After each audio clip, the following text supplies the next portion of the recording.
पश्चिम महाराष्ट्रात भाजप आणि शरद पवारांच्या राष्ट्रवादीत स्पर्धा आहे।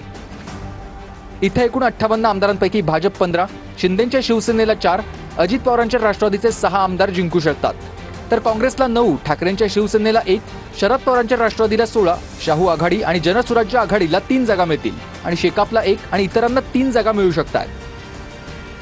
उत्तर महाराष्ट्रात भाजपला अधिक जागा मिळू शकतात। उत्तर महाराष्ट्राची 47 आमदारांची स्ट्रेंथ आहे।